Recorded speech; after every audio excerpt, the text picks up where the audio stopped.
everybody. We're going to have today's welcome to the meeting, our Division One meeting for May. We got a pretty full schedule of announcements and clinics and things like that. So we'll get going. The clinic today is by Ken Fitzgerald. As you all know, Ken is a photographer for BNSF and for Trinity Metro, and he does a lot of freelance work too. And he'll be doing a clinic on diesel horns. And I'll have a lot of examples where you put your hands on them. Unfortunately, we don't have an air compressor, so we could blow them, but maybe that's a good thing. Before we go any further, I'd like to thank the Texas Western for letting us meet here. And David, do you have any announcements? Thank you, Dave. No particular announcements, but I'd like to know, is there anybody here for the first time? Okay, we've got a couple of folks here for the first time. Here in a few minutes, Dick is going to have you stand and talk a little bit about yourself and welcome you. Don't forget, after we finish the meeting today, if you want to take a few minutes to walk around the layout and see the new things that are happening every week, there's something different being developed. So please take your time to look around. Again, welcome Division One. We're glad you're here. Jay, do we have any memberships for Texas Western available? We have a few left, so get them before they're gone. Okay, and then thanks for the lead-in, David. So I'd like to ask any guests or new members to stand up, please. And Kerry, why don't you tell us a little bit about yourself? Sure, go ahead. Myself a little bit. Been here the last couple of months, but I just formally joined last meeting. My name is Terry Hawker. I guess I'm trying to. You can pick it up a little bit. Yeah. Pick it up. All right. Is it even on? Yeah. Yes, it's on. There we go. All right. My name is Kerry Hawker. I live in Richland Hills, I guess 10, 15 miles north of here. I am a fairly inexperienced modeler. I've been a modeler, a military modeler, and things like that my whole life. So in general terms in modeling, I'm not too new, but I'm for the first time building a model railroad layout. And right now, I'm having painting done on a new building where I'm going to house my layout. Building is themed as a Santa Fe depot in the 1910 period. And my primary layout in that building will be an in-scale Santa Fe layout in the, it seems like it kicked on there. In-scale layout of the Santa Fe Rio Grande division in the 1940s during the early war years. And I plan to proto-lance a little bit to, I love New Mexico, and I'm kind of do an alternative little history where the division headquarters in San Marcial had not flooded out during the 30s and had remained into the 40s. So. Okay, Kerry, thank you. And sorry, that's a little bit longer. This gentleman's here in the teal shirt. Why don't you hand him the mic? Good morning. My name is Dan Cook. I've been a lifelong modeler from probably before I could walk. I've always gotten to the plywood tabletop stage, and then we either moved or I tore it down and started over. So I'm in the middle of building my first true built-in layout. My son is also in the hobby. We live in Aledo, so we spend a lot of time in the train room and chasing trains throughout that far side of the subdivision near Iona Crossing. HO scale, quasi-modern era, so post-red sill stripes on my Union Pacific fleet. But I grew up a Southern Pacific fan down in Houston, so used to chase trains up through Nacogdoches and in East Texas, and came across an old picture of a Rio Grande tunnel motor that I was standing in front of when I was 14 or 15. So that was kind of cool. Well, good. Welcome. And you got a lot of experts in the room. You can ask them for questions. Oh, I will, trust me. Okay, very good. Who's next? Welcome. Thank you. Benjamin? So my name's Benjamin. I've been modeling for about 6 or 7 years. I'm a college student up at Rensselaer Polytechnic Institute, which is in upstate New York. I personally model in scale in the Canadian Rockies early 2000s. I have a small layout. And then at Rensselaer Polytechnic, we have a model railroad club, and I'm actually president of that club, and we have a layout a very large layout that depicts the railroads from the Albany area up towards Montreal that we're working on reassembling, that was taken apart back in 2019 to renovate one of the dorm rooms. So we're working on rebuilding our layout. So Benjamin, how many members do you have in that club? We have about 10 to 12 members. Okay, very good. And you live in the area, right? Where do you live? Yeah, I live down around Crescent. Crescent. Okay, very good. Welcome. Thank you. Welcome. Thank you.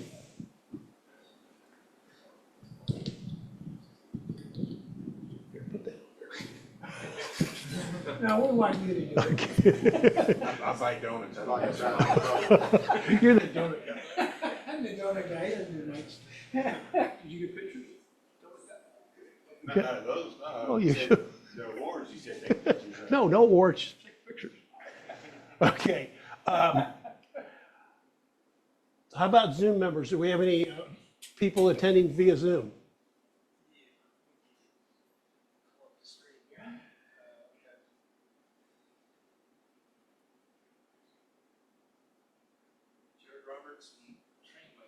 Okay, Jared, welcome. Good morning, everybody. Joe Lacey, wake up. Who's train meister?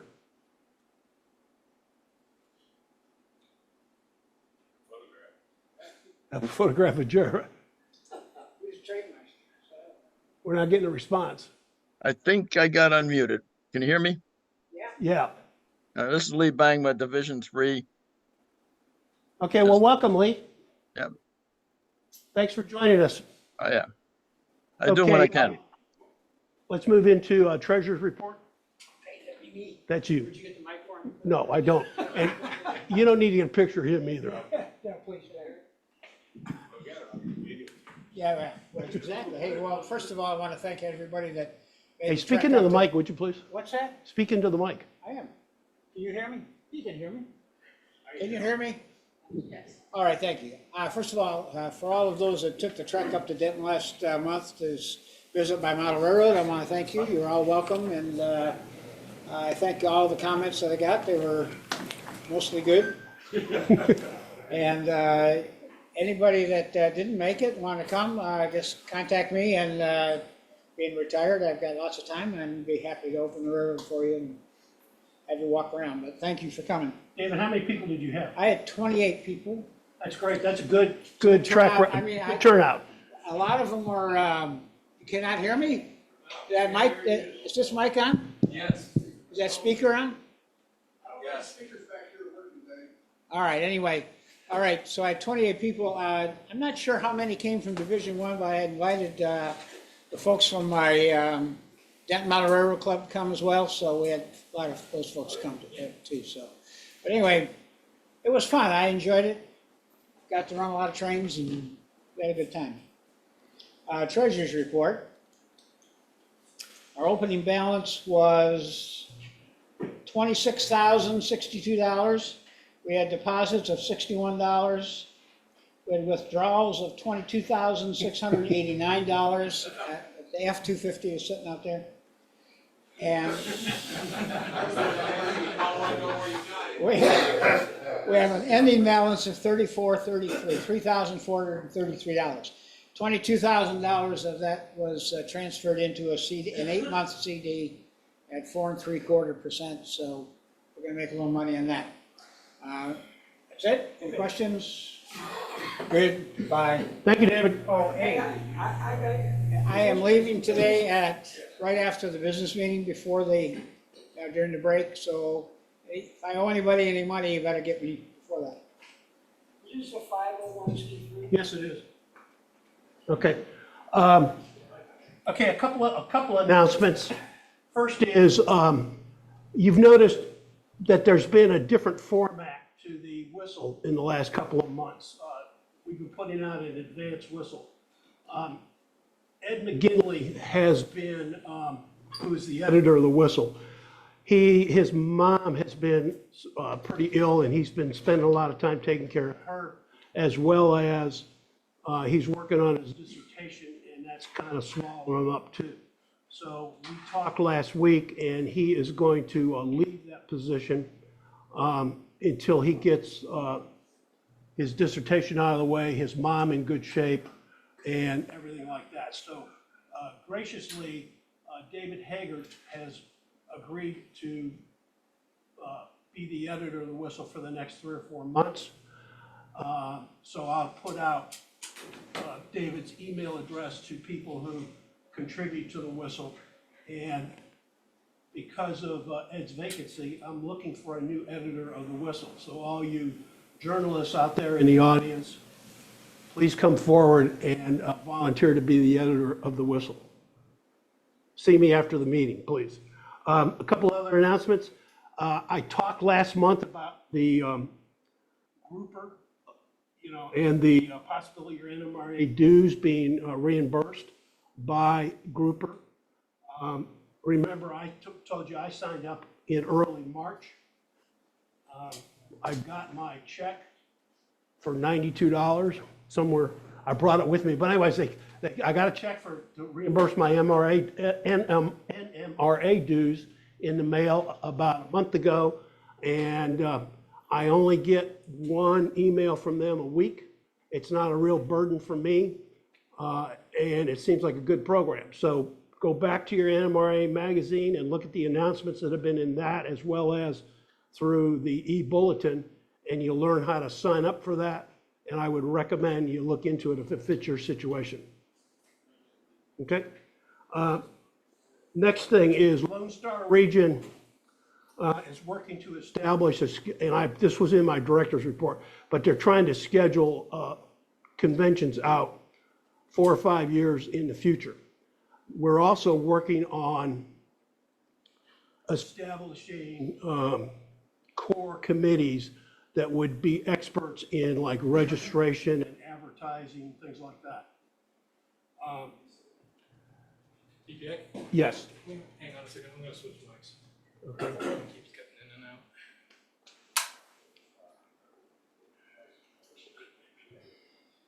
I'll just hold it.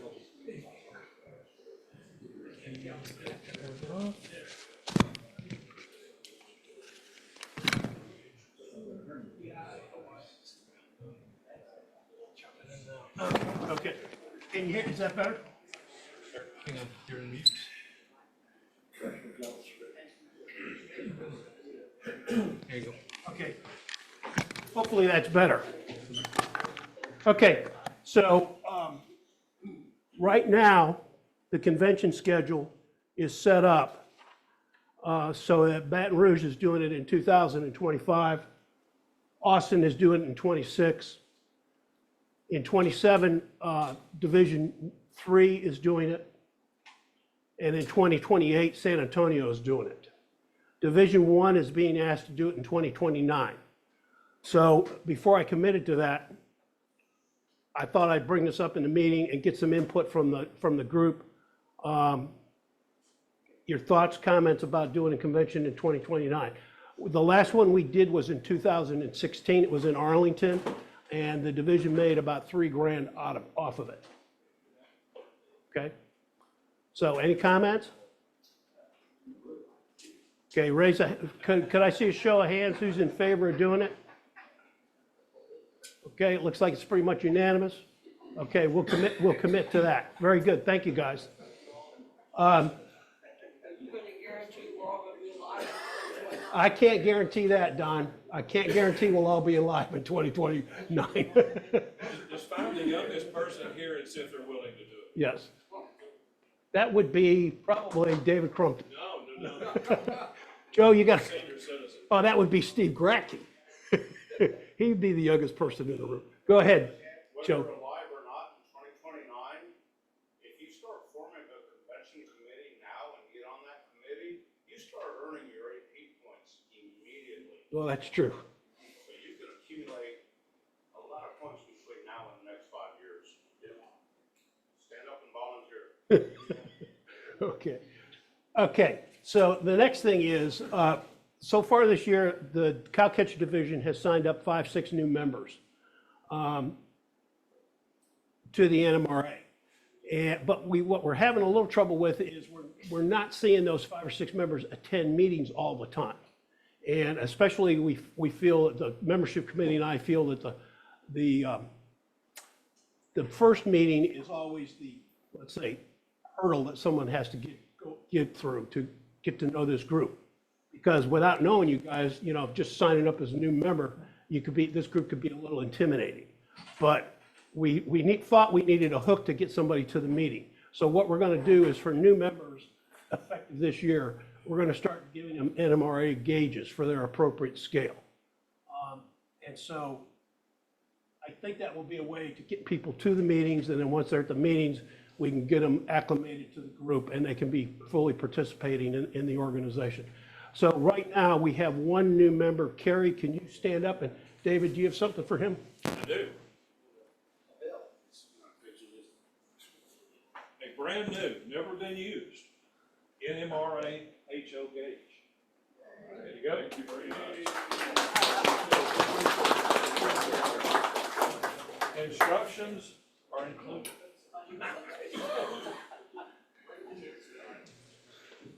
Okay, and then the other thing I put in the advanced whistle this month was I had talked about the NMRA and they're defining expectations and responsibilities for all the positions in the NMRA. So the regional presidents have expectations and responsibilities. The division directors have expectations and responsibilities.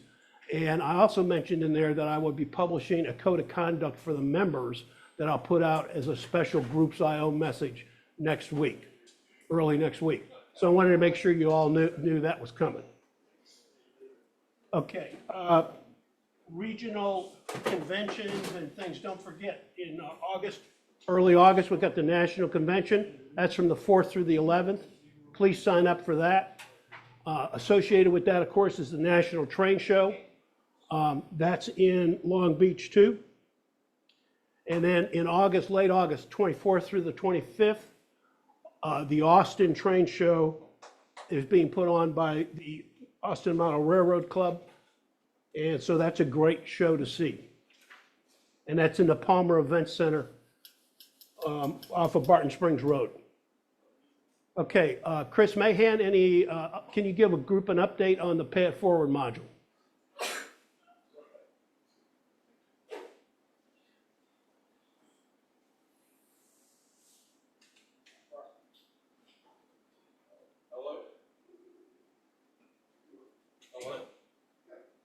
Go ahead. Okay, probably could do this without. Okay, update. You see this module, we just received our 4 modules today for our Pay It Forward. Hello. Oh, yeah, okay. I'll start over. Good morning, everybody. We received our 4 modules. Jeff delivered them this morning for us to start building our Pay It Forward layout. And we're going to attach foam to it today and start laying out the track and everything. If you have Code 100, Flex Track, switches, or that you're not using because you've changed to a different size rail, we would appreciate the donation of those. We'll be more than happy to give you a receipt for the donation that you can take off your taxes. So if you have questions about the project or information, we have flyers that'll be going out, and we're working, the committee's working. If you'd like to join the committee, all are welcome. If there are any questions about the project, I'll be more than happy to take them now. Okay, thank you.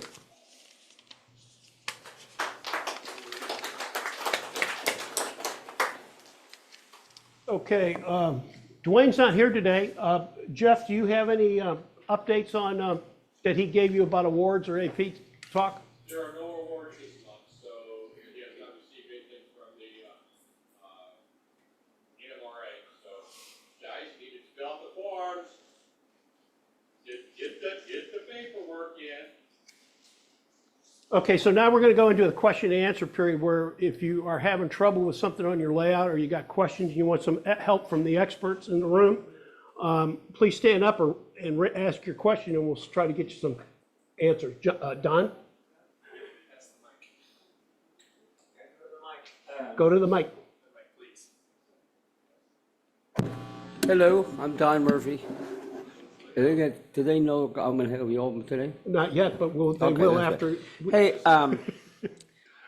one thing, I built a large layout, but one thing I'm absolutely no good is painting. I don't know anything, I can paint a wall, that's about it.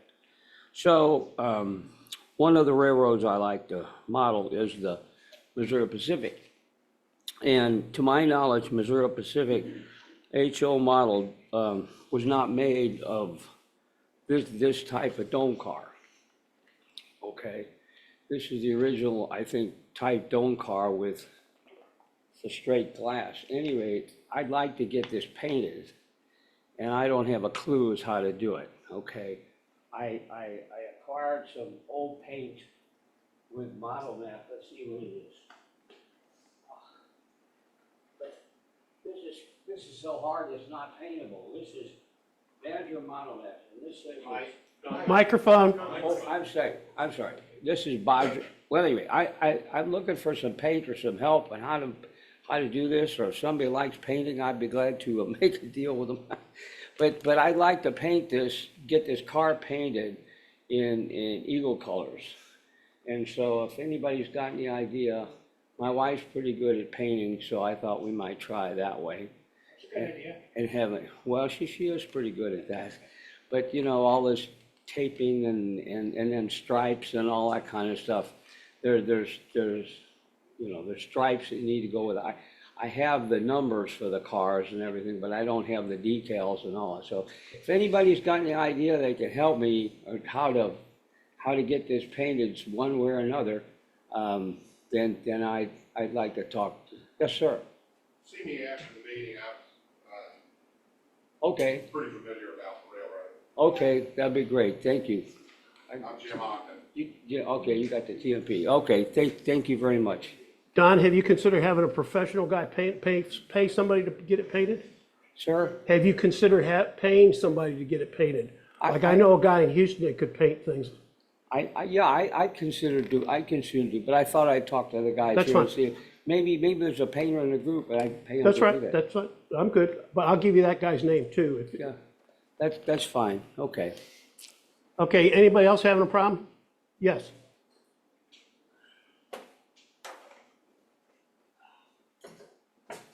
So I've got a Digitrax DCC system with a PM74 controlling 4 separate blocks, if you will. And I have a Broadway Limited daylight consist, 16 cars. And when I go to power the layout up, I think the trip timer or the trip settings on that block are set too low. Digitrax tech support and instructions on how to bump that up. They're clear as mud. So if anybody has any real world, do this, that, and the other to adjust those up, I think that'll solve my problem. Because when I split the train across 2 separate PM74 blocks, it'll power up and run. So running load is not the issue, it's the inrush at startup that's causing the trip timer or the trip circuitry to say no. So could use some guidance on how to bump that up. Okay, we have a guy that's pretty good at Digitrax stuff. His name's Tom Pearson. I'll give you his phone number Cool, okay. after the meeting. Yeah, great, thank you. Okay. Anybody got anything else? Okay, I got an issue. I am building a gravel crossing on a curved piece of track. And I want to get the gravel about the rail height. And so how do I get the gravel in between the rails and still leave room for the flanges to get through? Okay, I see a lot of hands up. We'll start here. Find a piece of, couple strips of styrene that are the flange width. Right. And curve them around between the rails and then put your gravel down in between those. Okay, but if I do that, especially on a curve, I gotta kind of glue it on each end, because it'll have tendency to spring straight. And then when I spray, if I would spray white glue, a mixture of diluted white glue on that gravel, how do I make sure it doesn't stick to the plastic, and how do I get the plastic out of the tray? Huh? What is it?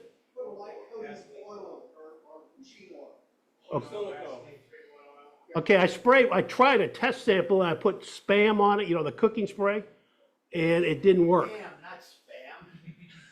Pam, yeah, Pam. Yeah, not Spam, Pam. The cooking spray.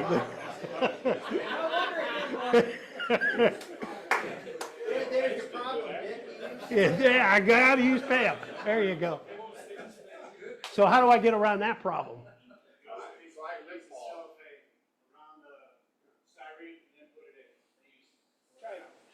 Cellophane, okay. Could you use push pins to hold the ends in the radius that you want? So I might be able to do, that's a good idea. left behind is pretty small. Okay, clamps or push pins, that's a good idea.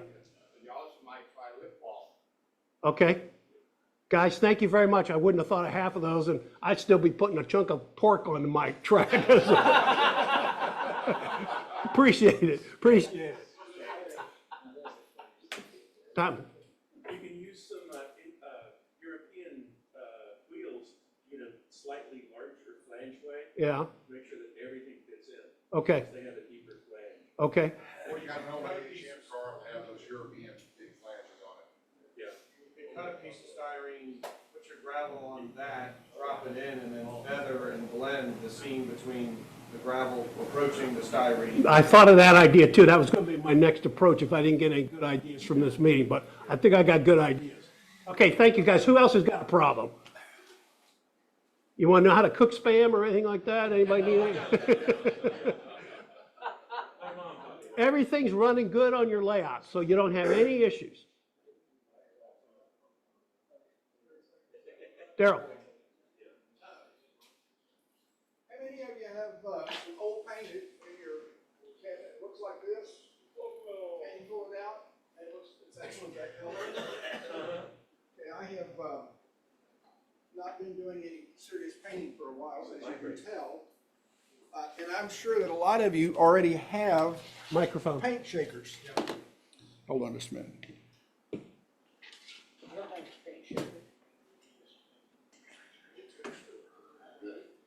This was, I don't know if you got a picture. I don't know if you got dead paint, but it's probably been 5 or 6 years since I needed any of my paints. I hadn't been doing any of that. And also some Vallejo. But this is, you can get these on Amazon for $40. And they are awesome paint shakers. And I have revived every one of these. Some of them are probably 10-year-old bottles of paint, which is more than paid for this shaker. But you can work on this for about 4 or 5 minutes, and that paint will be completely blended back together after a very short period of time, and it will save you a lot of money. You'll save more than your $40 with that. But it's they're on Amazon. What's that called? It's just a paint shaker. It's just a vibrating paint shaker, yeah. And there's about, as is typical on Amazon, it's pretty generic. There's only probably 25 people that sell one that looks exactly like this. But you know, it's been copied. I don't know if it'll do Spam or not. I guess it would. You can balance it. Dick is not ever going to live that down. But just for that short a period of time, it's already back together. On one that's settled out this bad, I'd probably shake it for 3 or 4 minutes. How long would you have to do this with it?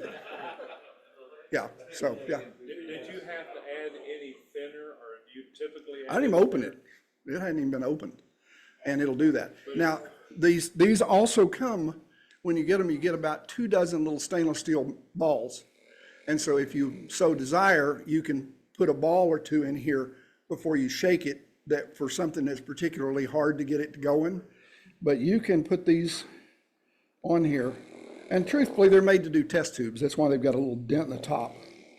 But every time I pick up one of my Vallejo, I just stick it on here for 15, 20 seconds. and pick it up and it's ready to go. But, huh? Yeah, you can, what I'll do is the last thing I do on a Vallejo is I'll do that, and that brings all the solids to the bottom, and you don't get the bubbles when you put some out. What about paint that you, Scotty said it's half open, then you haven't used it in a while? Yep, this was that way. This has been used out of, but probably not for 10 years. Oh, okay, this is used. And now it's back to the color again. But anyway, those are, I don't know how many of you have a paint shaker, like I said, and there's some that are real expensive that do all sorts, but this has just worked great. I keep it right there on my desk and paint with it. Yeah. Does it work on a rattle can? Yeah. I mean, there's a piece in here you can see like this. And so you kind of have to balance things on it. I will stick the shoulder in there sometimes and then turn this and do it again and turn it and do it again. Rattle can, spray can. I don't think so. I think it's too big. It doesn't have that strong a motor in it. Yeah. Hello? No. Turn it on. Okay, can you hear me? No? Yes. Yeah, go ahead. Okay, an alternative to that, if you have a old rock tumbler, I've got one about 4 inches in diameter, and I can put, a question about spray cans, I can put 2 spray cans in 2 jars, little jars like this, put them in there, put a little bit of padding so they don't rattle around too bad. Put them on the rotating part, let them go for 4 or 5 hours. Works real good. This is a little faster than that, but anyway. They come out so shiny. Anticipate your needs. Okay, anybody got anything else? Any other questions? David, grind.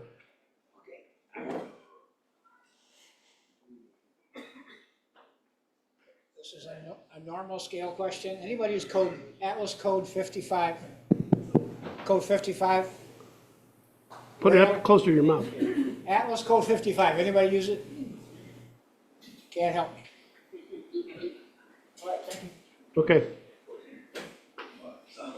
Okay, Jeff, did you bring a tip or trick from Dwayne? Did he give you that? Okay. Okay, he was gonna do a tip or trick for us. Okay, so let's move into show and tell.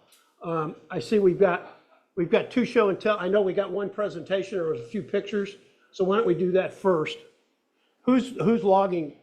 Okay. Actually, he needs to give it to me.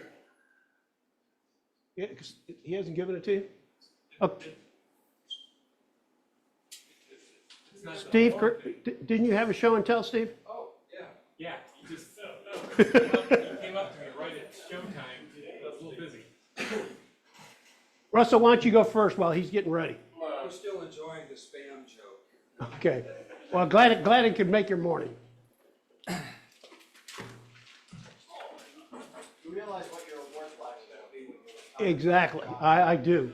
It'll be a big can of spam. We're not gonna let you do the convention.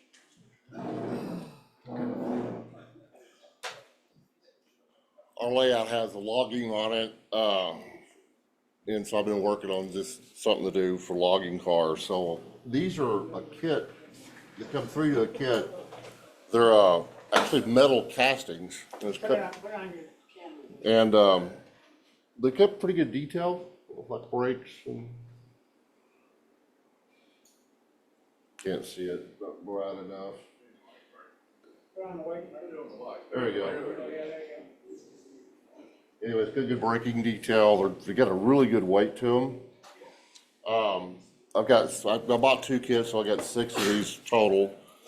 And, they're real easy to put together. It took me probably start to finish on each one about 3 hours. That's painting and weathering and the whole 9 yards.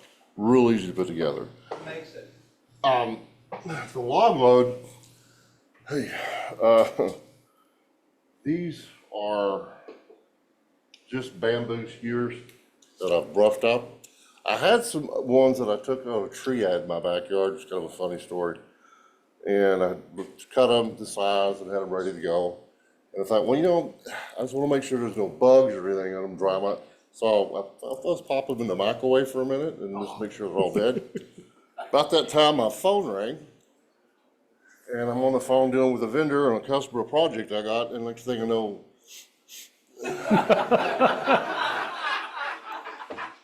so I look in the kitchen and my microwave's glowing a real pretty orange color. So when Deborah was on her way home last night, I go, listen, when you come in the house, it's gonna smell like we've been camping. So we're gonna have s'mores for dinner tonight. So if you put something in a microwave to dry it out and kill any bugs on it, watch it really close because you will have a really nice fire. Luckily, it didn't burn the kitchen down.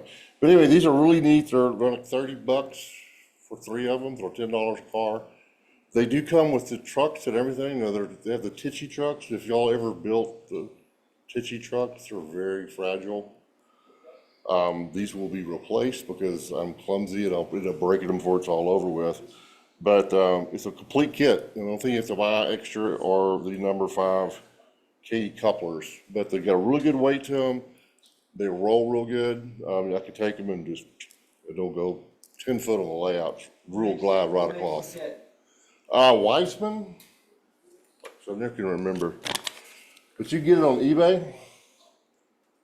Guy on eBay sells them. They're $23 or $24 a kit. And so they're pretty complete. They've got tons of detail. Everything, it's really hard to see in here, but all the bracing and everything is on these things. Just come up and look at them. But it's got good brake detail, comes with the chain, it comes with everything. And they're really easy to build. So if you're doing logging, you want a car that's got some good weight to it. See if that helps. Can't see over dick now. Yeah, you're welcome to come pick them up. They're not fragile, just don't drop them. But, because I see a lot of the plastic ones, they don't have any weight to them at all. These are got really good weight to them. And like I said, if you don't find many kits that come as complete as these, really. So anyway, they're worth the money for in the logging cars. Anyway, that's it pretty much for the most part. Just he's got spam issues, I got wood issues. So. On a side note, he knows how to make charcoal. Yeah, I do make Does he? charcoal. So But can he 5 cook? minutes. Deborah, can he cook? Charcoal. Okay, good for him. Yeah. Spam? Thank you, Russell. Okay, Steve?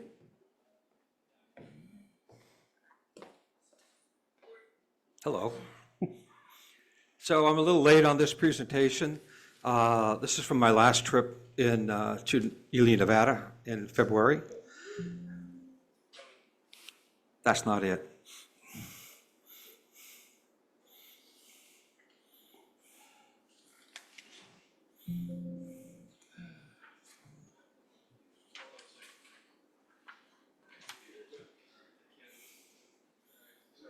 So there was this priest, rabbi, and never mind.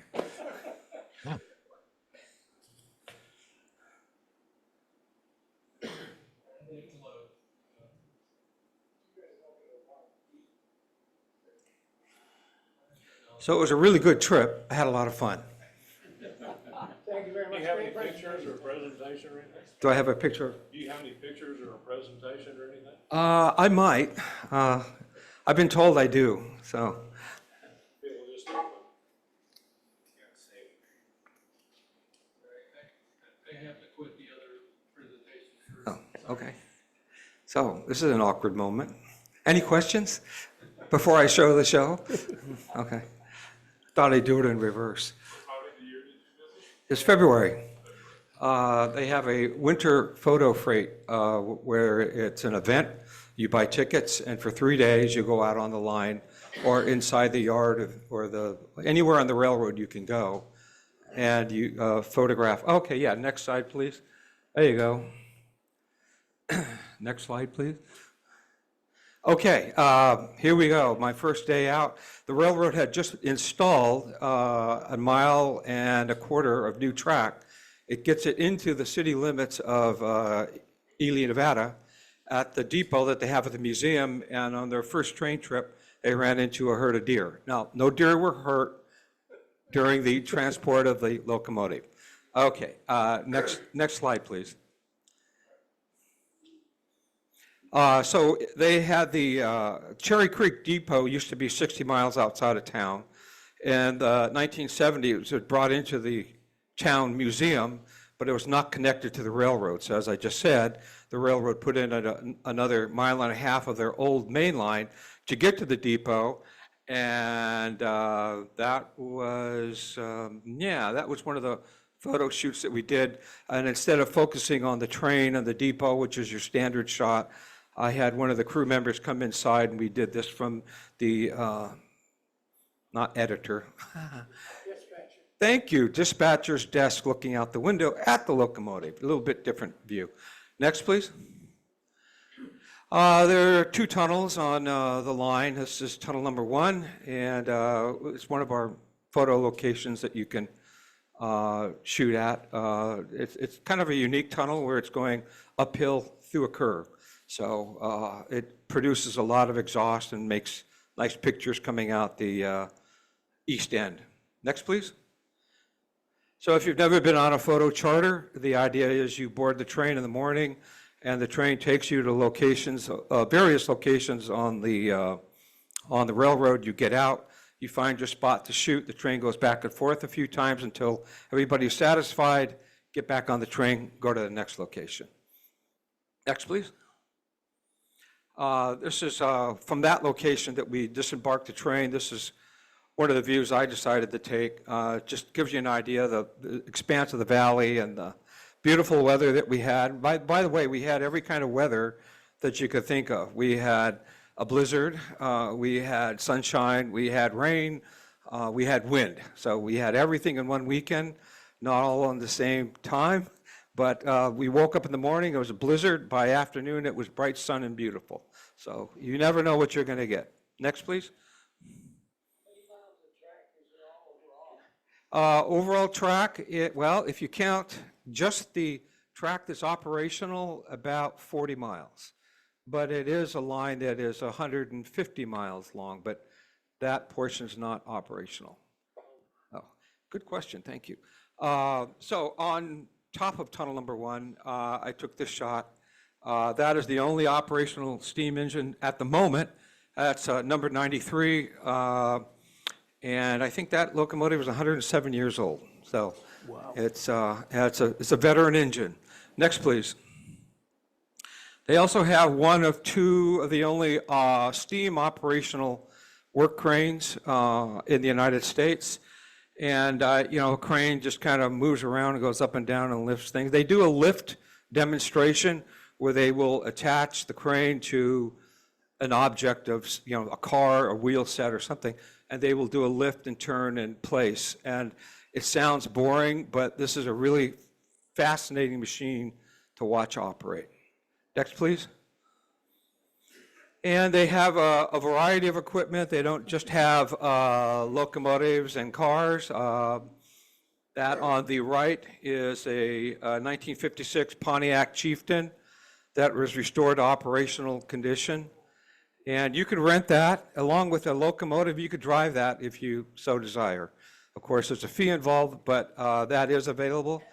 You could rent a diesel, you could rent a steam engine, or you could rent the Pontiac. Next, please. From that image, I just kind of did this kind of antique view of, artsy-fartsy kind of thing. Next, please.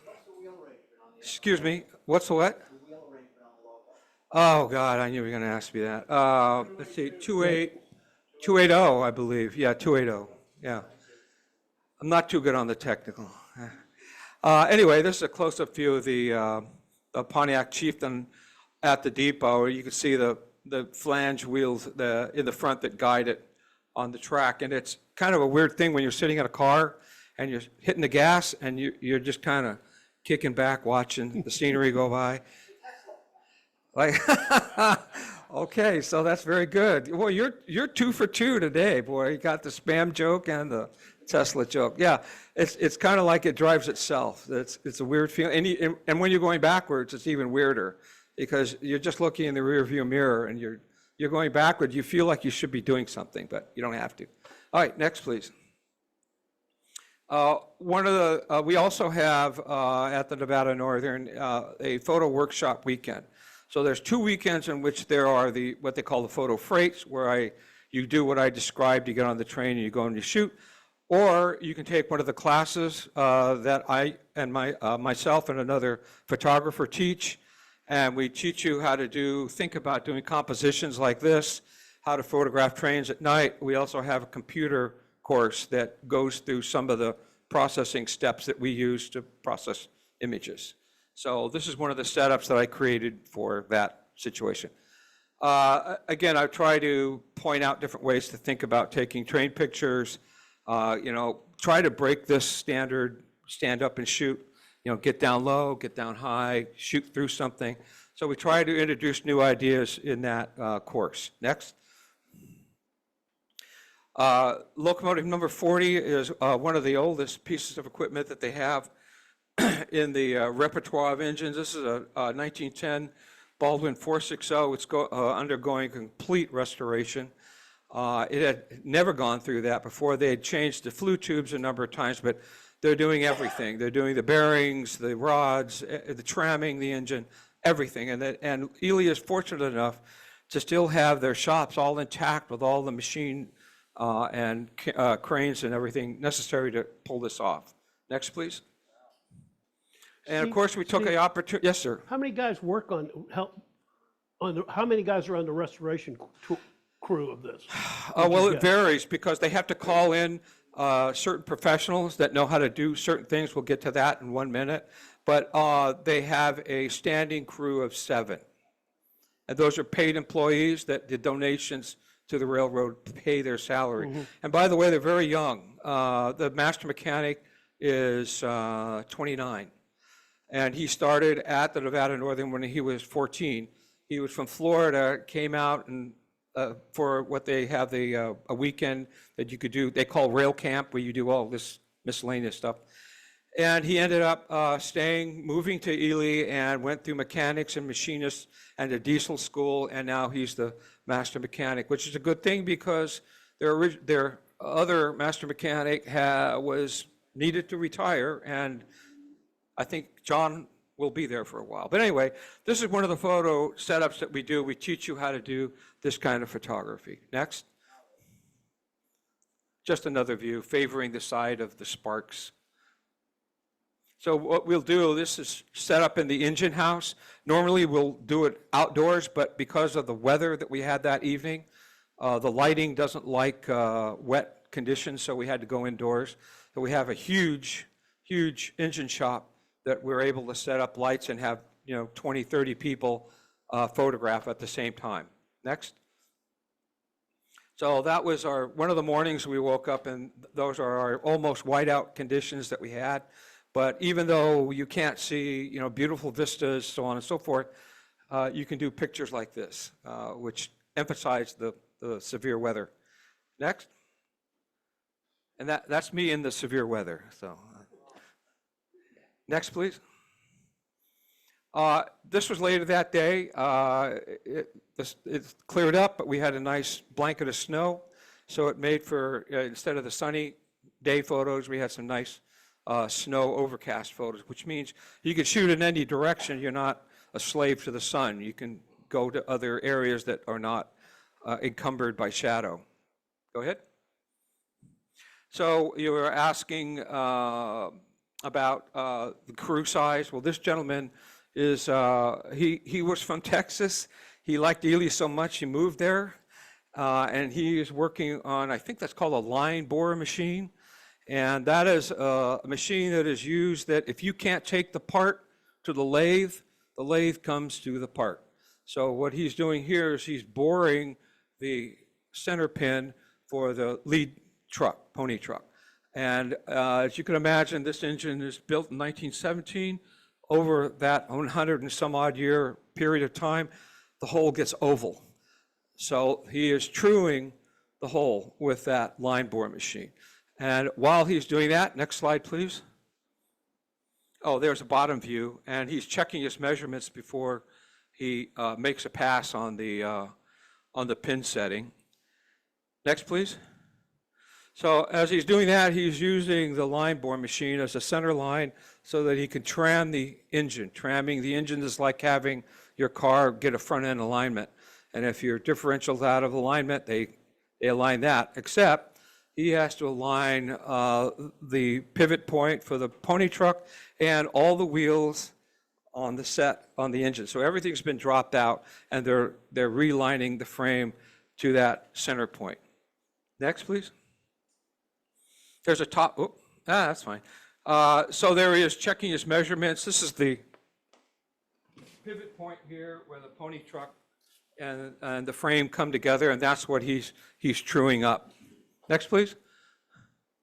That's it. Thank you. Very good. Oh, question here. That photo shoot thing where you go back 2 or 3 days, how much does that cost? Oh, boy, I knew, I think that's about $500 for 3 days. Wow, that's not bad. No, it's a pretty good deal. So sells out quick too. So if you want to do it, sign up sooner rather than later. Any other questions? Yes, sir. If you haven't been to Ely to see this railroad, go. It's hard to get to, it's 250 miles from anywhere, but they have, I would say, more stuff and more interesting stuff than Cooper's and Voltec and other ones. It's a huge site, and a lot of times you can catch it doing some sort of operations every day. I've spent quite a bit of time on it. Yeah, well, thank you for the endorsement. They don't run steam every day, but they do have the diesel operation. They have daily trains on the weekends that, SD9, or they have a fleet of Alcos, they have a Baldwin that they're working on. You won't be bored. There's something to do every day. Thank you. Okay, thank you, Steve. Great show and tell. We got one more. Mr. Eric Smith. Okay, I finally got back to doing what my original business was of building buildings. David, if you can do the downward cam there for a minute. I've identified about 4 or 5 new buildings that I'm getting ready to build. I don't know why that big blop is in the middle, but that's the building that I just finished up last night about midnight. And this is in Strong City, Kansas. And I've got it here in HO and also in N-scale, but when the inside is done, it has that kind of neat little inset. And so I've identified, like I said, about 4 or 5 new buildings. This one in Kansas, one in South Dakota, one in Wyoming, and another one in Montana that I'm getting ready to put together. So I've gone back to the original focus of what I was doing with building buildings. And so anyway, Okay, thank you, Eric. there's new buildings coming together if anybody's interested at some point. Okay, thank you. Okay, before we take a break, okay, I see a couple hands up, Dave. Oh, you're leaving, okay. Before we take a break, I want to make sure that everybody knows that we had a member volunteer a layout. So we got an open house, we got a open house after the meeting. I'll give you the address and everything at the end of the clinic. Okay, now what, we had a couple other people wanted to say something? Huh? Oh, I didn't know Deborah had a show and tell. Okay, Deborah.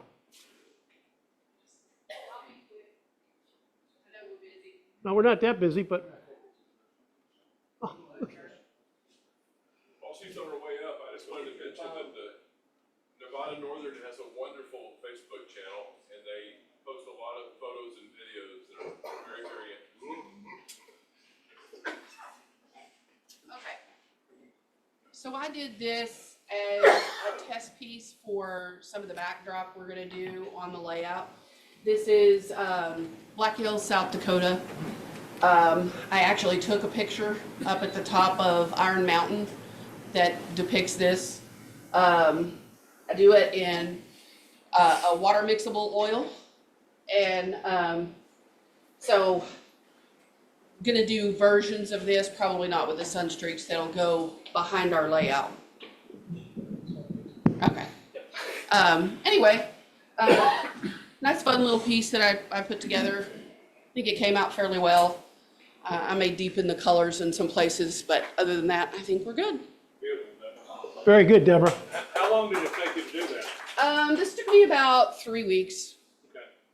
Yeah, because it's with oil, you have to allow dry time for things, because I couldn't put the streaks in until everything behind it was dry. Is that for a particular scene, or are you gonna paint a panorama, or is that just a test piece for it? It'll be all the way around the layout, and there'll be similar stuff. Basically, I'm gonna incorporate the hills that I have here, because the way the black hills look, that's where they get their name. They have this sort of bluish black color that I remember it told us when we were up there once that it's from the reflection off the pine trees. It causes them to have this bluish black look to them. Thank you, Deborah. Okay, we got one more thing. Mike, you want to make a update everybody on the national? So we've got National coming up in Long Beach in a couple of months.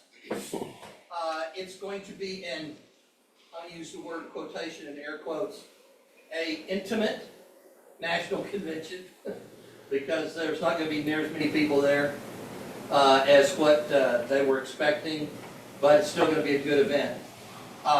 Plans are moving ahead for Detroit next year, and then Chattanooga the year after that.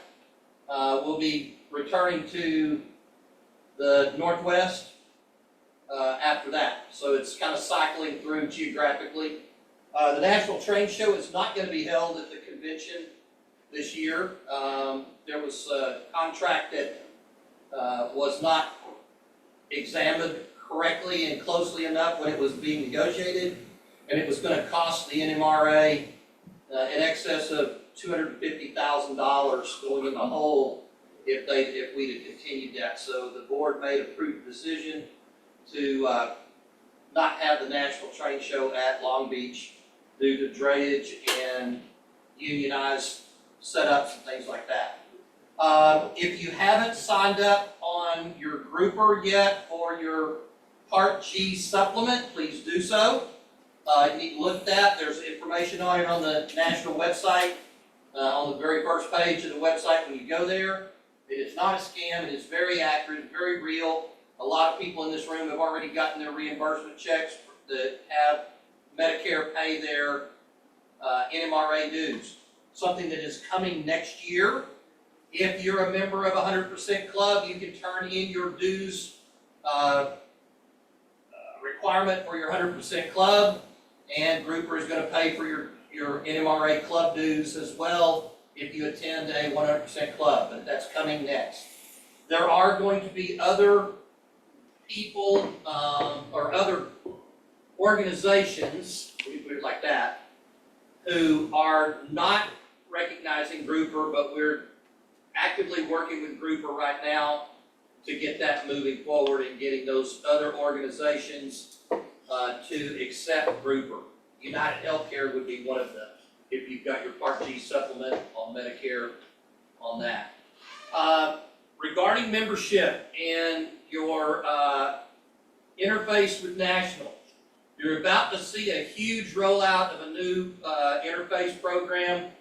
One of the things that has already been developed and is beyond the testing phase, getting ready for implementation, is a new interface that's on your mobile device and your phone, whereby you will be able to log in and it brings up all of your membership information that you can then download into your forms for the AP program and print them off. You don't have to fill it out every single time. So we're hoping that that's a new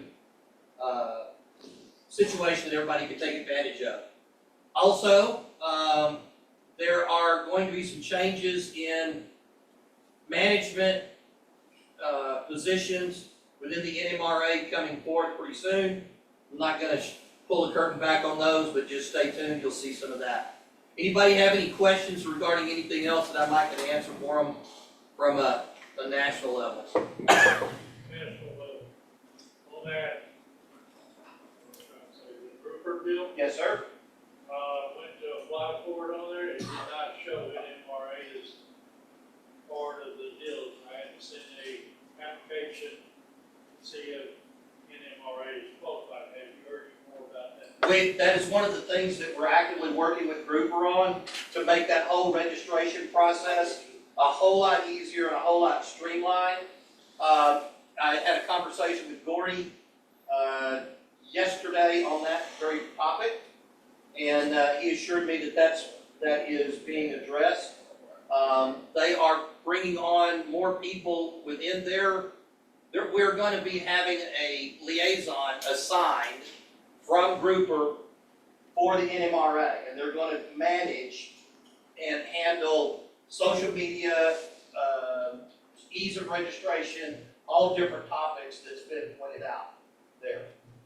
I will also say that post Texas convention, Gordy has appointed a new, for lack of a better term, czar for electronic implementation for the NMRA. And computerization, networking, mobile applications, all that kind of stuff. This guy is a very accomplished and successful entrepreneur in the digital environment, and has already developed and sold 2 different companies. One of them he sold to Microsoft. So it was a strong enough company that Microsoft decided they wanted to purchase it from him. And so he's now providing his services to the NMRA as a volunteer and a member. He came to the national convention. He and Corey worked that out. So you're going to see a lot of really, really good things happening here real soon. Any other questions? Okay, thank you, Mike. You're welcome. Another hand. Yes, Okay, sir. wait. Not for you. Oh, okay. All right. Okay. I've got a preview of coming attractions. Who in here likes the Kansas City Southern? Okay. Who in here likes Canadian Pacific? Who in here likes steam locomotives? All right. As a kind of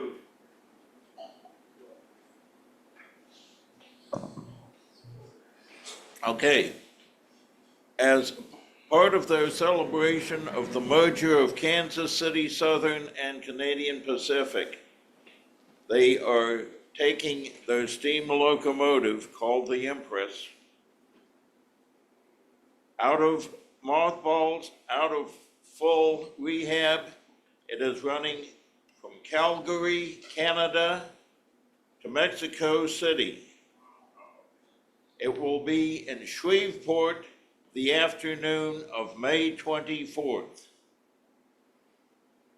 from 4 to 6 at the tower at the Kansas City Southern Yard, if anyone has been there. If not, get with me, I'll tell you how to get there. 4 to 8, it's on the website yesterday. Thank you, 4 to 8. Okay, thank you very much.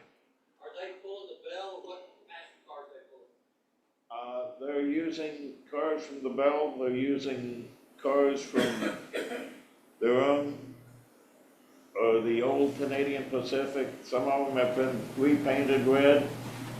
I saw a picture yesterday with 3 water buffaloes behind the steam engine and 2 F units behind them. So it's going to be a magnificent train. Okay. Thank you, sir. Very good, thank you. Coming, but that's the place in time. Thank you. Okay, so we need to take about a 5-minute or 10-minute break, 10-minute break. So I got about 5 after 11. So we'll get back together again at 15 after 11. Ken Fitzgerald needs some help for the clinic to bring some of the diesel horns in. Could a group of you guys, give them a hand and we'll get it in here. Thank you very much. See you in about 10 minutes.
And for most of the rule books these days, to blow for a crossing, you're only allowed a total of 15 seconds from beginning to finish, with it ending just as you reach the crossing. So it gets to be pretty difficult to maintain all the standards today.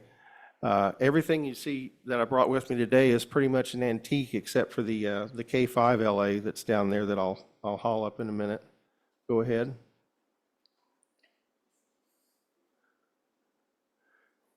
The horns today have to produce between 96 and 100 decibels at a distance of 100 feet, measured 4 feet above the top of the rail, or 15 feet of top of rail for hood-mounted horns mounted back behind the cab.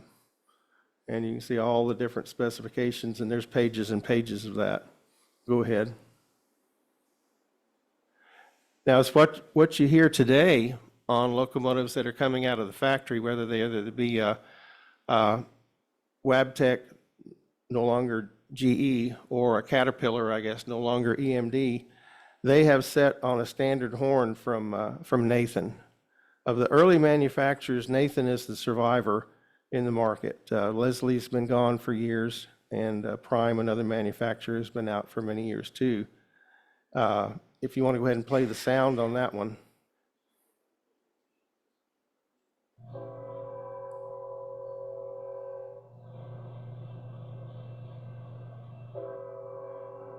All the Gevos coming out of the plant these days, unless you specify differently, come with this as the standard horn.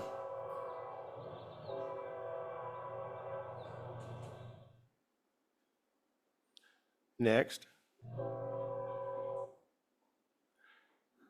Now the Caterpillar EMD, or Caterpillar now, uses the Nathan K5 LLA, which sounds a different chord.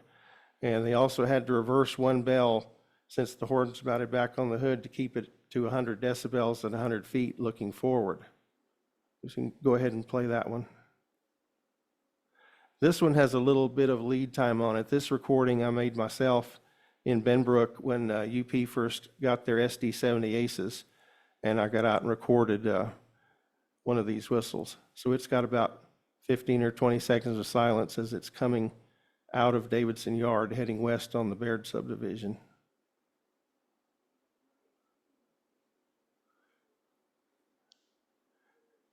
Did it? Yeah, I think it's playing, yeah.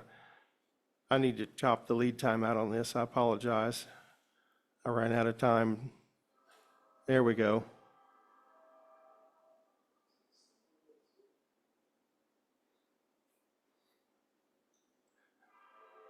Different bells, different notes, different chord.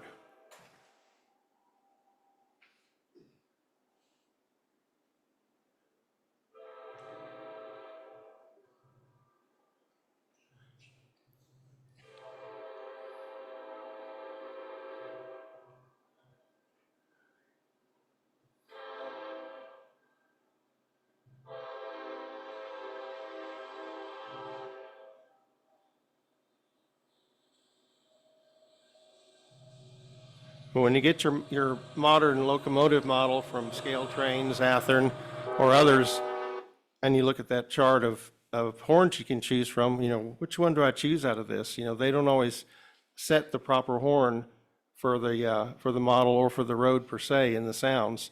So that's where you have to figure out, well, if it's an EMD Caterpillar product, I'm going to look for K5 LLA on the list. If it's a Gevo, I'm going to look for K5 HL on there.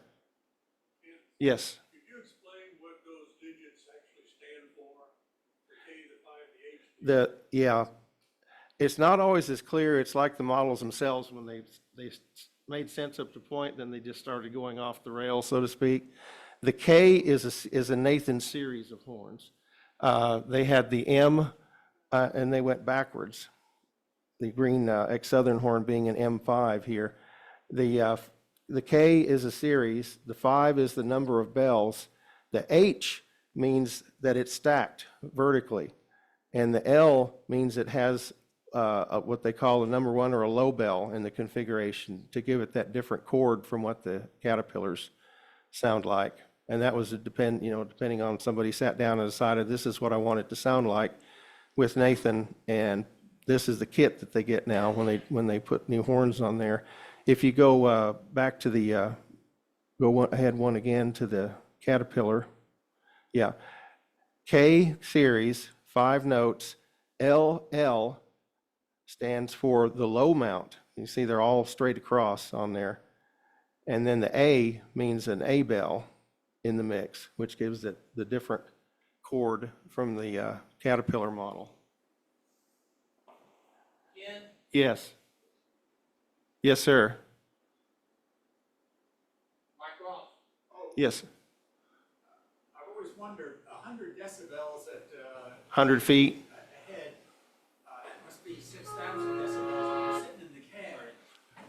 Well, that's why most of the horns are now back on the long hood. There's two reasons for that. One, they're back there where the hood's warmer and they don't freeze up as much in the wintertime. And number two, it puts that sound back from the crew instead of being right above your head there. Because if so many older engineers and conductors are deaf from being, with that horn being right above them. Yes, Mike?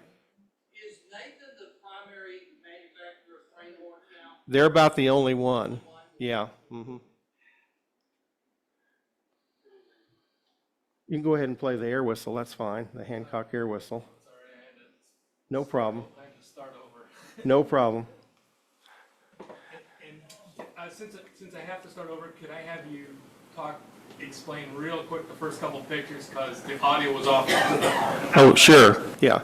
This is me at age 5 years old in the Santa Fe yard at Sweetwater, Texas, where I first got my love for trains, with a Santa Fe FT behind me there with two Leslie A200 single note blat horns. And this is in Wilton, Connecticut, where I grew up and through my junior year in high school on the Danbury branch. And this is a train from New York to Pittsfield on a Saturday morning. And New Haven's passenger locomotives in the later years all had the Hancock air whistles because the public did not like the single note horns, and they wanted something that sounded like the steam whistles that they were used to. And this is what Manning Moore, or Nathan, Hancock came up with to solve that problem, albeit not being as loud as modern horns need to be. That's one reason you don't see these anymore. That's me in the cab of a Frisco GP7, and their favorite horn was the Leslie S5T, which is over there, and I'll get up here in a minute or two.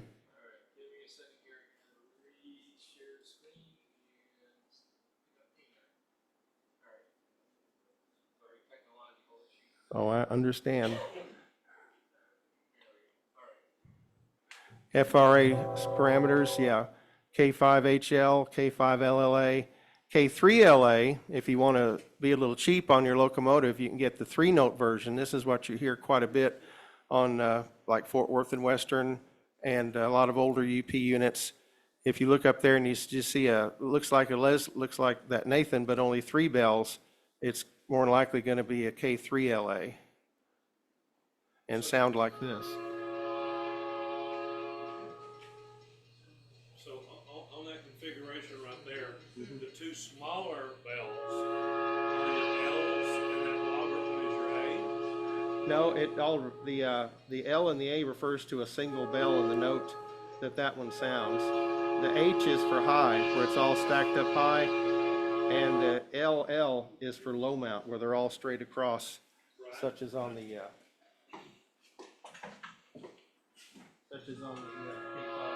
here.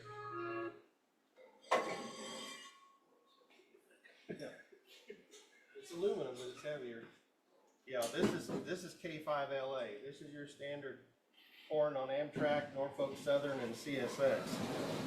You can see there's no stacking here. It's just straight across on a bar. Way more efficient. The way these air horns get out of sequence a little bit, but the way they work is you put air in through the bottom here through a 1/2-inch inlet. The frame is hollow, so air travels to each of these bells, and they blow in sequence. Each one sounds a different note depending on the number of bells it is. And this is a specific configuration that Amtrak, CSX, and Norfolk Southern and others chose as the one they wanted to be, so they get made up with these particular bells when they put it together. Yes. So each bell is a different note, but it progresses from, as we're looking at it, from either left to right or right to left, to get you the fading, coming out and going. The Doppler effect, that's more a function of where you are in relation to the horn. Yeah, whether, what bells you put on the bracket to blow a certain chord, it also is varied by the fact as to, you'll see some of your Nathans and Leslies and all, the Rock Island. Let me put that one up here too. So there are 5 notes, 5 different notes, one note for each bell. And that blows the chord. that you hear when they all 5 sound at once. I'll just hold this one up. There. This one, you notice, has bells reversed, and that's an individual railroad's decision as to, like, you do a lot of switching and such. If you have all 5 bells aimed forward, you're not getting a lot of sound to the rear where people can hear, per se. So, and or to make it a little softer, they would turn certain bells to the rear. That also makes it sound differently depending on where you're standing in relation to the locomotive. But this was something that was customizable, and you have to pay attention as to what you're modeling, as to what, you know, what is prototypical.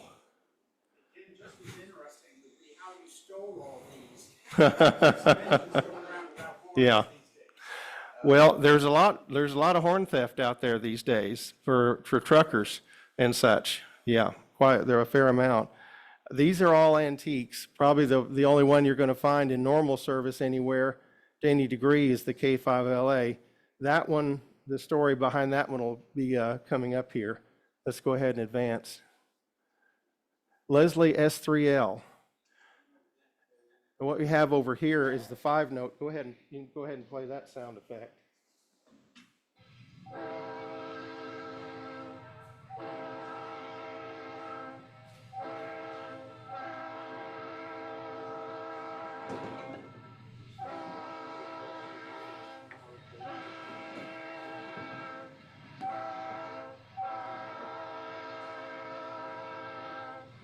Question? Yes. How much voltage or power do you take to run one of those? Well, you have to have a pretty serious compressor, and I've got photos of my rig coming up in the show here. So an air compressor as compared to, it's not just electronic. They're not electronic at all. They're completely air. Yeah, air driven. Okay. Steam whistles were all steam driven, and these diesel horns all require air, a high volume and high capacity to be able to sound properly. The way these are plumbed on locomotives is that the horns are plumbed directly off the main reservoir at 130 psi. From there, it comes to the cab, where in older locomotives you'd have you'd have the lever up there that you would see that you could vary the amount of air you're putting through to the horn to try to get it to quill. The newer locomotives have either 1-stage or 2-stage push buttons. Like everything on the TRE pretty much has this 2-stage push button, and they have the K5LAs on there, and they'll push it once halfway, and you get a lesser volume chord. When you push the button all the way, you get all 5 bells sounding full at 130 psi. Yes, sir. You said the bells sound in sequence. When you actuate it with the air, you put the air up through the bottom there, it goes to all 5 at the same time. Yeah. Now, depending on how you put it together and whether on older horns, how much dirt's in each one, they will come in different sequences. As far as like on the K5LA, I can just barely pull the lever on it, and the largest bell there will just go haw, and then when I pull it the rest of the way and give it 130 psi, it goes haw wah, and gives you the full effect. Yeah, no problem. Do they use these horns for signaling like they did the old steam whistles? They do, yeah. There's still a code as far as it's 2 longs, a short, and a long for a crossing, and 2 shorts approaching a station. All that is still in effect. You just don't hear it used as much. Yeah. Mm-hmm. Yep. All righty. Let's see what's up next.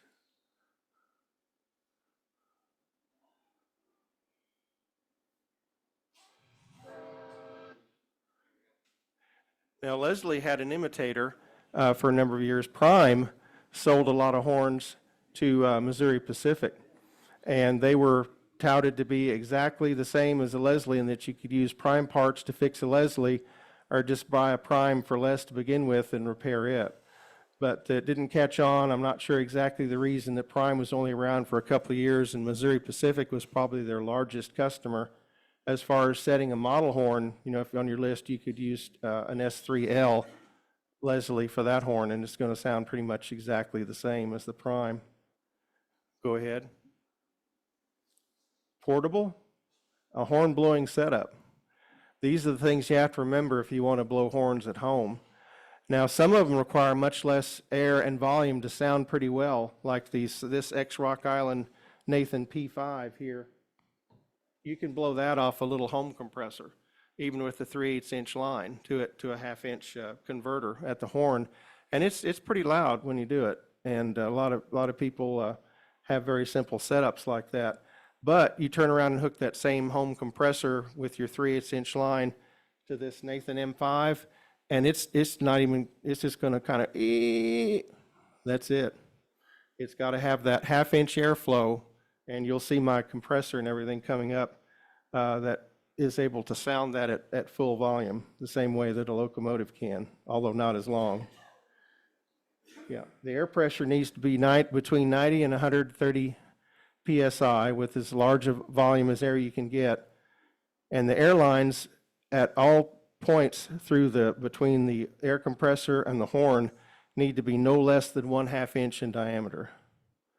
And then you use an appropriate valve, and I have a locomotive horn valve you'll see. Go ahead. There's my arrangement. Did anybody in here was friends with Mark Montre, who passed away recently? Yeah. Mark was a friend of mine that lived in Catoosa. I knew him for 50 years. We were college roommates. But yeah, he was in the air business. So I got him, I had horns for a while, but could only blow them, you know, at meets where people had larger compressors, or take them to Grapevine and hook them up to the 300-gallon tank there at the shop, for example. But I gave Mark one of my M5s in return for building this setup for me with that semi-portable compressor, which the upright compressor feeds the little tank through a detachable hose. The little tank is where you see a locomotive horn valve from a control stand where normally it'd be vertical, but I've got it mounted horizontal as the best arrangement for the situation. And that feeds the horn that sits on top of the old modified music stand, the same way this one right here. I've got a portable hose that just plugs in there, and it's ready to blow up through the hollow shaft here into the horn. Go ahead. I'm on pretty good terms with most of them, but I don't blow them that often at home. There you can see Mark took a portable shop compressor and modified it for horn use to feed that little tank. Go ahead. And the little tank, you can charge that up with a small compressor and take it to a show, but you're probably going to be able to get maybe one grade crossing sequence out of that, and you're out of air. Yeah. Yes. So they all look like they're brand new. I mean, the attention you pay when you're doing model railroading and such to keeping all your equipment in good shape, but all these required a degree of rebuilding. Yeah, I was going to say. Yeah. You sure didn't get them? I used to have, well, one or two I did actually from other collectors, because there's a group of train horn collectors just like there are for anything else. Some of these, when I had access to a machine shop, I did the work myself to get them restored, to take them completely apart, clear all the gunk out of the horns, and put new gaskets in. And at the base of each horn is where they call the power chamber. That's where there's two metal discs that are just slightly apart. And when you pull the lever and the air comes up through the base of the horn, it goes down the sides of those discs and makes them vibrate. And that's what creates the sound that then, based on how long the bell is, produces an exact musical note if you've done your homework, and especially your casting of the horn, so that it sounds the proper note. Yeah. It's very much like the human eardrum, yes. So the air goes up through the manifold. Yeah. And it vibrates. Where does the air go from there? Does it go out front? It goes out the front, yeah, yeah. Steel, yeah, steel discs. I should have brought some parts with me to make it easier to see. Yes, sir. Is there any truth to the long, short, long being tied to make way for the queen? I don't know. I'd heard that in the past, but never gotten any confirmation. The same thing as Roman chariot wheels. And yeah, that's up there with that, is that, whatever sounds good. All righty, next. Here's a close-up of the top of one of these music stands that shows there's nothing below the T there, but you see the air comes in from the side, and then it's hollow up to where the horn is screwed on the base, and that lets me do a quick change between horns on different music stands. I can just unplug from one and plug in the other and sound it for demonstration purposes. Go ahead. Here's an ad, what I was talking about in terms of the New Haven. Here's where New Haven first went to Manning Moore, or Hancock, and Manning Maxwell and Moore, sorry, and said, hey, we want a diesel horn that sounds like a steam whistle. So they came up with this right here, where they took the design of one of their steam whistles, laid it down horizontal, and like I said, on air, it's not as loud as it is on steam. So they had to go ahead and put a backstop on it here. On the New Haven, some of the units, the only way they could mount it was to the half-inch outlet on the bottom, and they were finding that even that was not loud enough for most of their mainline situations. So like on the FL9s, if I turn it around to the backside here,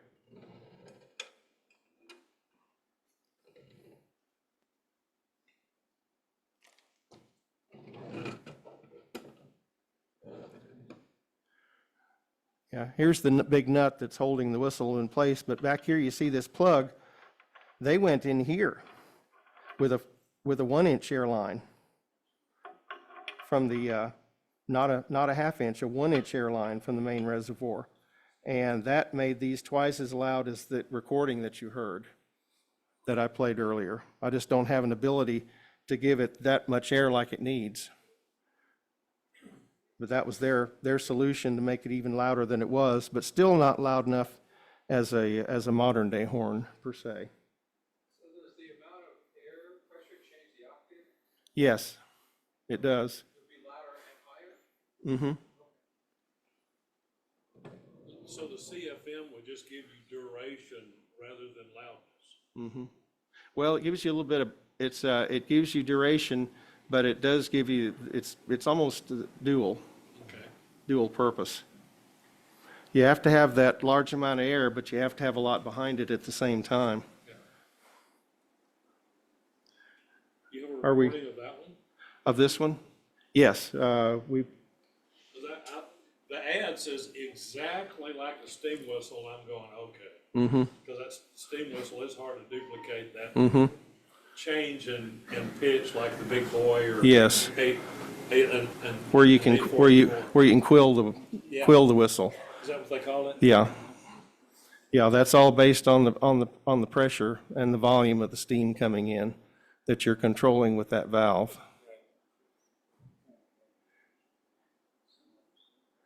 There we go. If you'll play that recording again. Turn it up a little bit.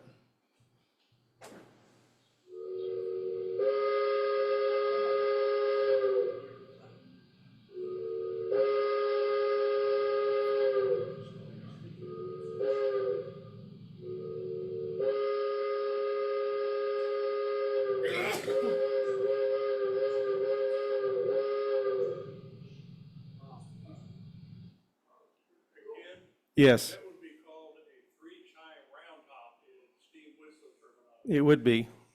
That's what they started with and said, okay, now we have to re-engineer this to work on a diesel with air.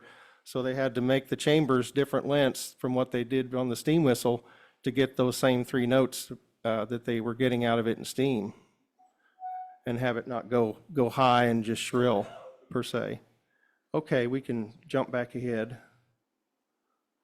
And again, and again, and again. There we go. Yeah, I did not bring the Leslie A200 today because that's bronze and it weighs 72 pounds. Yeah. Not all of them at first came with the front support foot on there, but they found quickly that they were so heavy, so much weight out towards the front that it would break off at the base there not after long use. So that's why they came back and they made that front foot that appears on later F units, and until they came up with shorter, higher note horns to take place of the 200. Go ahead and play that one.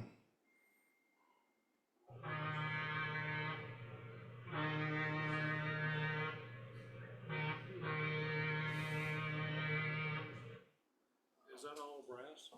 Bronze. Bronze. Okay, next. More of a side view. Next. There's what it looks like from the back with the builder's tag and everything. That has two huge steel discs back in there. Once you take a wrench and take that back off. Next. Leslie S5T. That's the one, the red one over there. That horn I do know the complete history of because I've got that from the scrap pile at Cleburne with friends' assistance when it was decided it wasn't worth repairing, in their scheme of things for their budget to put on a CF7, so they threw it out for scrap. So that took several years to get everything patched and restored properly and just to get it apart. It was all rusty from having been on top of a passenger F unit for so long. Santa Fe, when in their practice, would generally turn the largest bell and the third smaller bell on the left to the rear as their standard passenger configuration, which gave it a little bit different sound, but you could also hear it from the rear better also. They also had it all 5 forward on some of their locomotives, and then Frisco chose to always mount theirs with all 5 bells forward with 1 or 2 exceptions. And the Katy had the newer model of that horn, the RS5, the one that has little spikes sticking out the back. If you come up afterward and look closely at that one, the back caps are round. That's what Katy used on their GP39-2s and their SD40-2s, were the newer model of the Leslie 5 chime. Go ahead and play that one.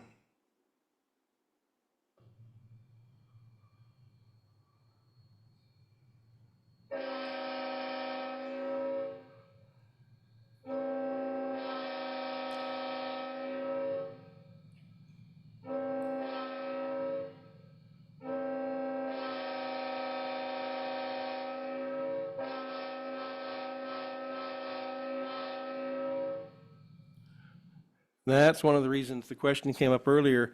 If that's mounted right above your head on the cab, that sucker's loud, and you had to have hearing protection.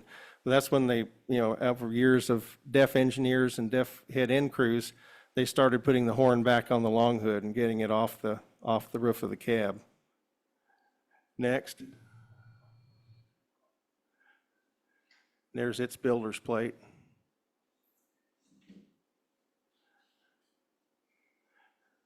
Now here's one I didn't bring from my collection. This is in the standard. This is a brand new Leslie. This was from the very last batch of 5 chimes that Leslie made before they went out of business. So it's a collector's item for that reason. Next. You can see it's got 3 forward and 2 to the rear in Santa Fe standard configuration. Next. And that's what they called them in their catalog, was Super Typhons. All righty.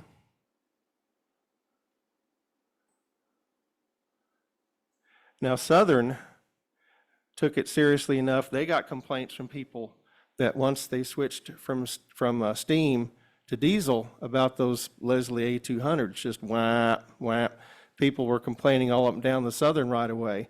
Well, back in the 1950s, they cared enough that they took out this full-page ad in 1950 in Life magazine showing them removing the Leslie A200s and putting Nathan M5s, which were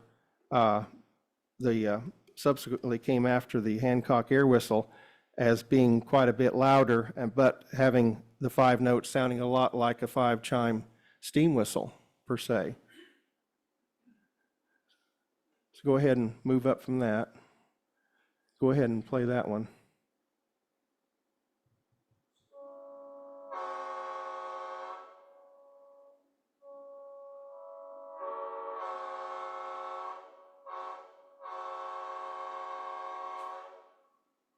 Now you could hear on the first two notes of that, I was quilling it slightly as much as that horn has been reassembled and everything that it allows for, where I was just barely pull the lever and get one or two of the notes to come in and then pull it all the way and get all five. Go ahead. Side view.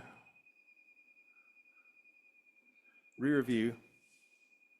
One reason the railroads got away from this, the M5, and went to the K5A like that was as time went on and labor became more expensive and they did away with all the people that worked in the shops. They generally worked on these horns in the air brake shops, and this M5 has over 100 parts in it if you get down to it.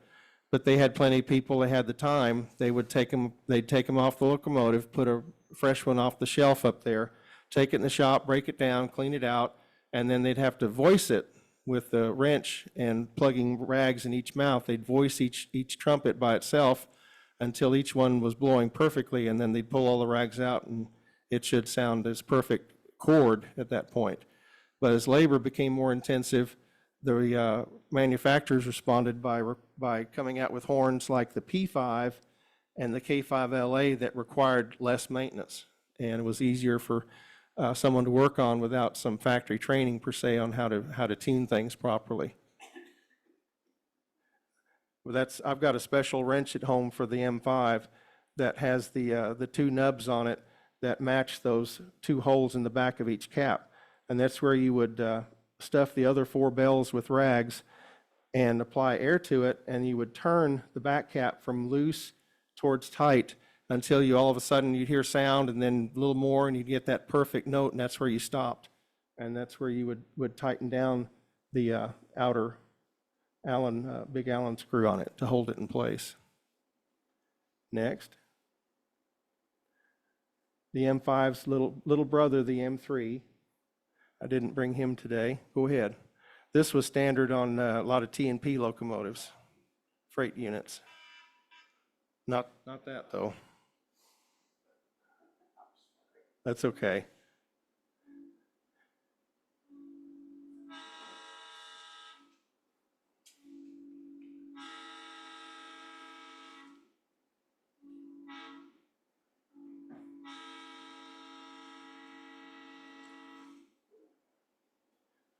All righty, next one. Side view.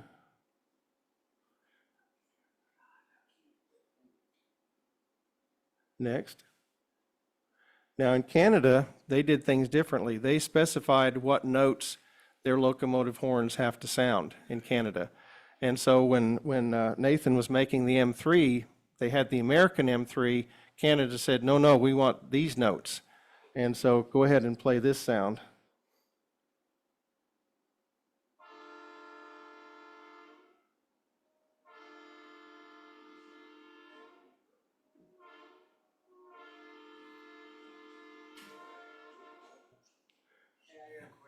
Yes, sir.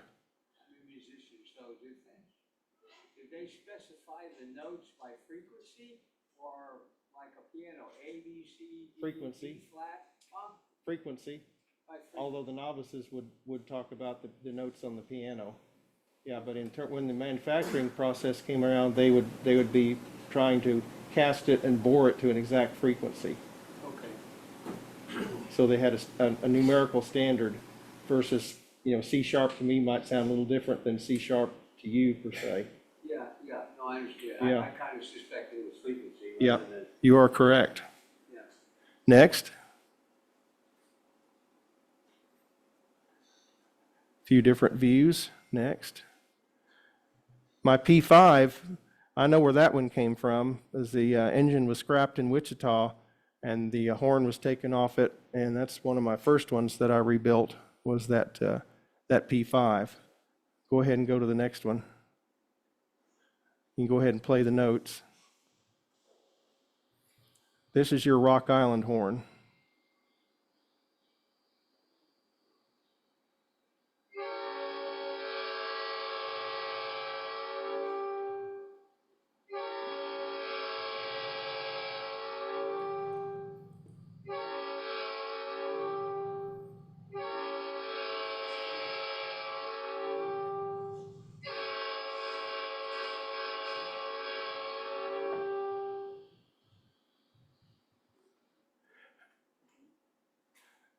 Now, most SP freight units had the P3 horn on there, which is the 3-note version.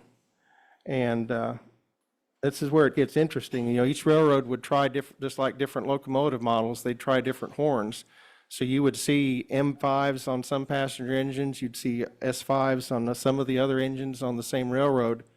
Or on SP, for example, you'd see P3s on the freight units, you'd see M5s or P5s on the passenger units, and just a variation of what was available at what time and what came out later that they wanted to try. Go ahead. A few different visual angles. His answers goes back to your question is how many horns did I steal? I almost would want to these days. Some of these have gone up quite a bit in value since I bought them, you know, in the good old days. Now the K5LA I have, that's the standard on CSX and Amtrak. Fort Worth and Western's first diesel 2019 came from CSX originally, and it was National Railway Equipment 2163 when it arrived, but it had that K5LA mounted right up over the cab. Well, the crews hated that when it first arrived, and so having been there for 30 years myself as their photographer, I said, I've got a solution to that. Let me give you this 3-chime horn in return for that 5-chime horn. Great, done deal. So the K5LA came off, and I cleaned it and repainted it in their colors. The K5LA is advertised as the loudest transportation sound device on the market today. So if we go to the next one, go ahead and play that sound.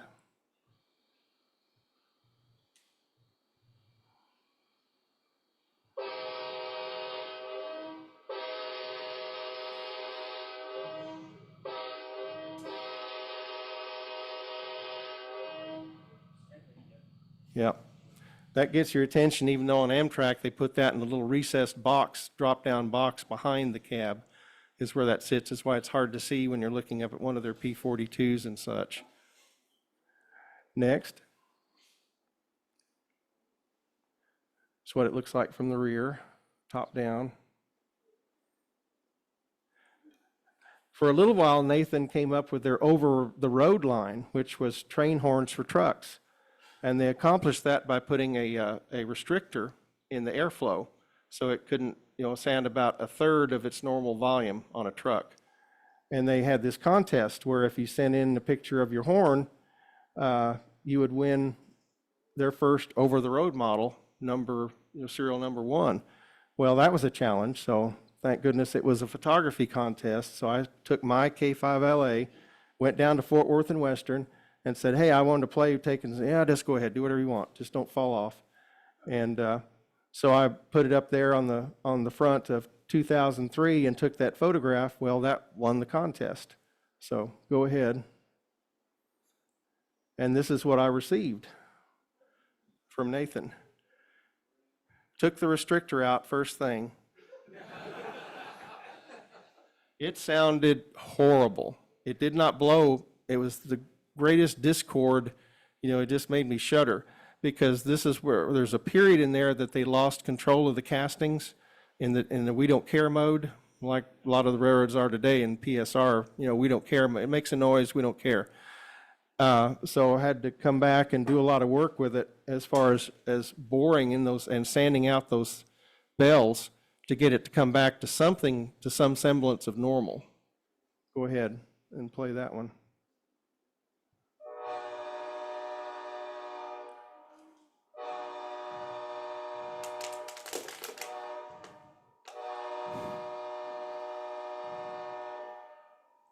I decided I could live with that. I was tired of. That was after I fixed it, yeah. Don't even have a recording of the before. It was that bad. Next. And next. Next. Serial number 1. Modeling questions. Does my model have the correct horn and is it in the correct location? Does my decoder have the correct model horn sound in its list? Is my decoder already programmed correctly? Check your CVs.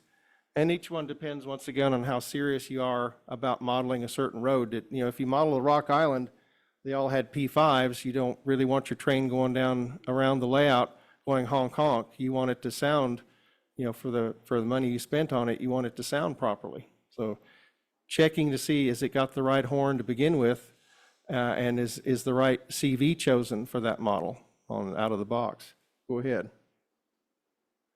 Now here's a website, and if you can't write it down right now, I'm pretty easy to find. I can send it to you. atsf.railfan.net air horns, 5-chime consultants, has pictures and sound recordings of just about every horn that was ever out there. And so it's an excellent research tool. For the different, well, a lot of times they'll name the roads that used them, but it's not all inclusive per se. That's where I never mind. Like I said, I'm not hard to find. I don't mind anybody tracking me down for research purposes or whatever, to look at this picture and figure out what it is, or to listen to that sound and what it might be per se, because some of them can be pretty tricky. Next. There's a Locomotive Horns and Whistles group on Facebook that you can join if you have questions and such, or need to see different models or different sound effects. Next. eBay. Now that's a rare one, because that's a Leslie S5T except with one port blanked out, and that's what Amtrak put on their SDP40Fs.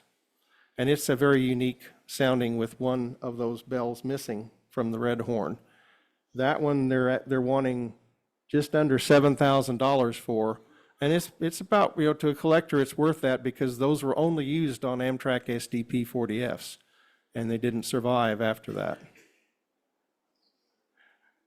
Now you can see some of at the bottom, you can see some of your selections. That's okay. Like down on the right there, you can see a power drill that you can buy, these little 3 chimes that don't, they're plastic. They don't sound too bad, and you can blow it off your drill. Next. A train horn kit with a real Leslie K5LA is, where is it? It's in the $3,000 range. Yeah. Yeah. How to put a train horn in your truck and scare people and get arrested or get a ticket for sure in the process. Because train horns are not street legal. The truckers that are putting them on their trucks, that's one reason they hide them, is because if the police see them, they'll stop them right there and write them a ticket for too loud a device, even if they haven't blown it. Go ahead. Now, for less than what you'd spend on one of these today, there are several people who work with PVC plastic and mold it, and works with a small home compressor, and these sound extremely well. They're very, very good as far as some of the people that make them, as far as the tuning goes, where they sound just like any of these here. Next. And there's how to find me. Ken at fl9.com, because I grew up around EMD FL9s. My hobby website is fl9.com, and my work website is kenrailphoto.com. I think that's the last one. Yep. Yeah.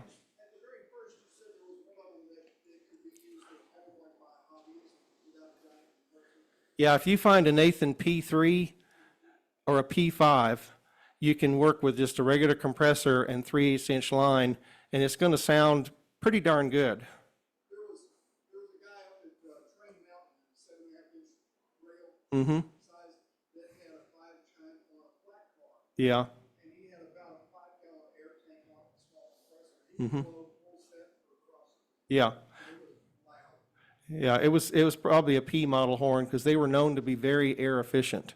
These Hancock air whistles, especially when they plumbed them on the FL9s up through the 1-inch pipe, the main reservoir, you had to watch your brake pressure, your brake pipe and your main reservoir, because you'd pull that cord enough that those needles would equalize and you would stop. The brakes would apply.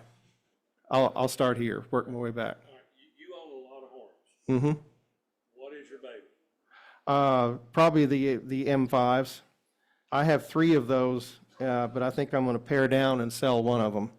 And I'm going to ask around $3,000 for it because that's what they're worth these days. Some of these are fair collector's items, per se. I'm just glad that I was able to buy them much cheaper than that and restore them. Everybody that has a collection of anything, there's always one thing Mhm. that's their pride and joy. Yeah, I love the M5s the best. I love the way they sound. Yeah. You want to know how much air a horn takes? You go out to Six Flags and they start up the lift on the runaway mine train. It's a P5 on the roof. Ask me how I know that. Anyway, I built a little system, and in order to keep from rattling the windows on the Hilton across the highway, it's only running on 27 pounds. Yeah. And it doesn't take a lot of volume. It has a sub-reservoir right before the valve. And they don't run out of air on that one when they're blowing the warning for starting the lifts. Yeah, that P5 was an excellent choice for that because you could do that. Where if you tried that with the K5, any of these others here, you would just get kind of a little hoot, and that was it. And I need some air. Get my saturated steam anyway. Steve? So the recordings that you had in your presentation, is Mhm. that live in the field or is that from your collection? Live in the field. Yeah, one of them, I take that back, one of them of the Caterpillar horn on the SD70 Ace, that was in the field there at Benbrook. Yes, sir.